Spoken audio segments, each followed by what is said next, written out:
heard this from my colleague, Dr. Carrie Made, who's been in touch with fertility clinics. They've never seen anything like it. The sperm of inoculated men does not swim. The eggs of inoculated women do not grow into embryos. And those that do have a huge amount of contamination with stuff that's non-organic. What's going on here? We also know that according to the first New England Journal of Medicine study saying that Pfizer was safe and effective, this was in June of 2021.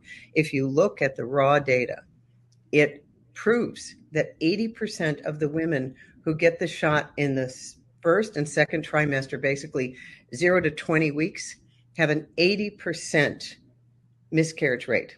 Now, the miscarriage rate, just baseline, is 1 in 6. It's now 7 to 8 times that much. Dr. James Thorpe points out that there's a 79% increase in fetal malformations. There are unprecedented numbers of stillbirths. But again, this stuff becomes so censored that the mainstream says, oh, no, that's a lie. You're making that up.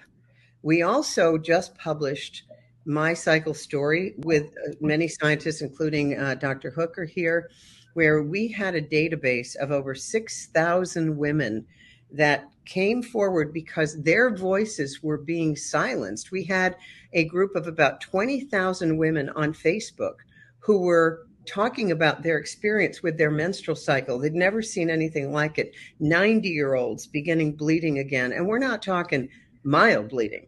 We're talking clotting. I had women calling me who had been passing clots for weeks and weeks. We have 2 VAERS cases of little girls, 18-month-old girls, who hemorrhaged and died. In My Cycle Story, so we had over 6,000 women.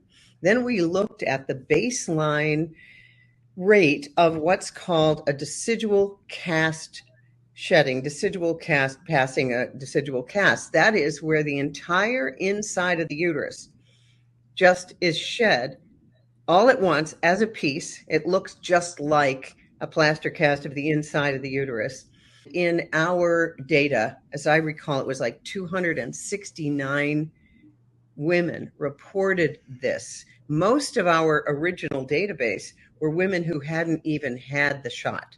It's doing something to the coagulation pathways in the body.